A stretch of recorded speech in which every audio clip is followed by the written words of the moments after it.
अक्सर बड़े बुजुर्ग कहते हैं कि किसी से जलन न रखो, ज्वेलसी न रखो। और जब हम उसकी गहराई में नहीं जाते हैं तो सुनकर यूं ही हवा में उड़ा देते हैं। इसका लॉजिक पकड़िए।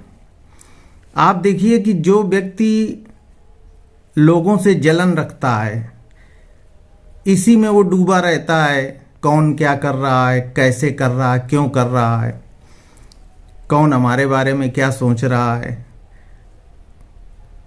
लोग कैसे अपना काम कर रहे हैं, हमसे नमस्ते नहीं कर रहे हैं। तो दूसरों के प्रति जो ईर्ष्या से, जलन से, बदले की भावना से भरा रहता है, उसके दिमाग का 80% भाग तो इसी में डूबा रहता है। तो वो अपना विकास कैसे करेगा? 20% दिमाग ही उसका अपने विकास में लगेगा। तो देखिए, इसका ये लॉजिक है। आप दूसरों के बारे में जलन की भावना जब खत्म कर देंगे तो आप अपने काम को मन से कर पाएंगे, सफल होंगे, तो आपका विकास होगा, आप अमीर बनेंगे, आप समाज में सुखी होंगे।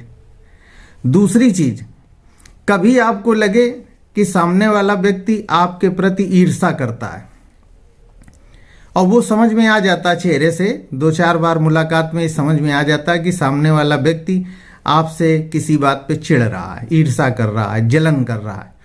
तो आपके लिए एक मंत्र है कि आप उसे भूल जाएं, छोड़ दें, उसके हाल पे छोड़ दें। अरे छोड़ो यार, हटाओ, उसमें दिमाग मत लगाएं। क्योंकि अगर आप इन चक्करों में पड़ जाएंगे तो आप अपने जीवन का तमाम अच्छा भाग बेमतलब के कार्यों में बिता देंगे और जीवन के अंत में पछताएंगे कि हम कहाँ फालतू के कामों में उलझे रहे।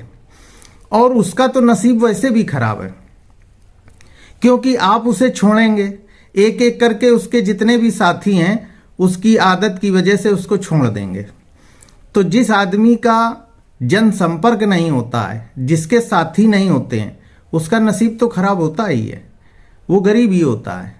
आपका कोई काम पड़ गया, आपने अपने किसी अच्छे साथी से कहा, समस्या बताई, हो सकता है वो आपका काम कर दे, या उसका कोई साथी हुआ उससे करा दे। तो जो संपर्क होता है, जो साथी होते हैं, ये भी धन होते हैं, उनको संभाल के रखा जाता है।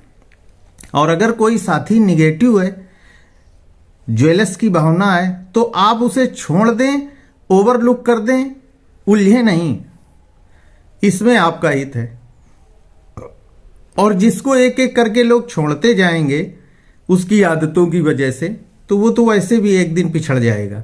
क्योंकि जब वो किसी काम में फंसेगा तो वो मदद किससे मांगेगा, क्योंकि उसके सारे साथी छूट चुके हैं। तो अब इसे आप उपाय कहो, टोटका कहो, शिष्टाचार कहो, या मोटिवेशन कहो, या लॉजिक कहो, ये आपके ऊपर है। लेकिन आप जीवन में ये करके देखिए। अनावश्यक उलझाव बंद करिए, किसी से उलझिए नहीं, केवल सुलझिए, और नकारात्मक चीज़ों से अपने को अलग करिए। अपनी ऊर्जा को पूरा अच्छे कामों में लगाइए और फिर देखिए आप दूसरों से अलग खड़े नजर आएंगे। जय श्री राधे।